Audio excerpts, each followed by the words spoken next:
One Last Train, written by Duck Show Studios.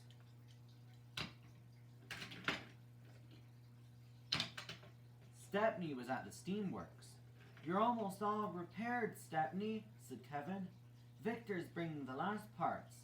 At last they were installed, and Victor said, "Good luck, my friend." "Right," said Stepney.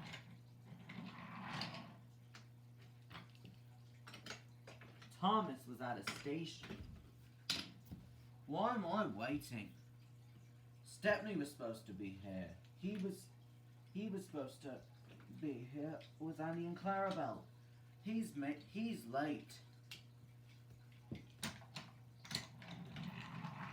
At last, Stepney arrived with Annie and Clarabelle. "Right, sorry, Thomas. I was just repaired." "You're late. Come on," fussed Thomas.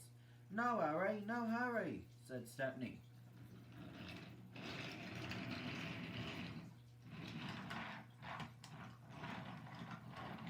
They puffed along the line. Thomas pulled hard at the coupling. Come on," he fussed. No hurry," fussed Stepney.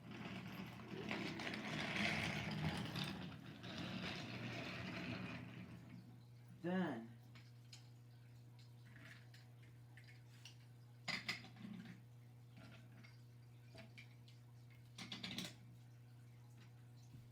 they saw Percy.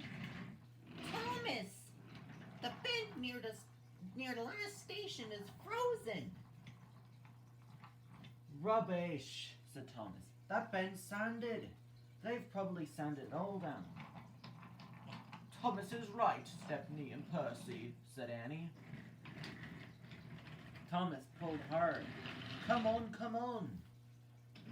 They were approaching the bend. He pulled so hard the coupling snapped. He derailed. Terence was passing by. "Hello, what's happened here?" "I've come off the rails," said Thomas. "Stepney, now I've made you late. I'm sorry for what I said. Take the passengers to the final station, will you?" "Right, I will," said Stepney. Thomas was put back on the tracks, and Sir Topham had arrived in Winston. "Easy does it, sir." "Thomas, honestly, I thought you'd know better than this." So Thomas was sent to the Steamworks to be repaired, and Stepney would run his branch line. And that's the end.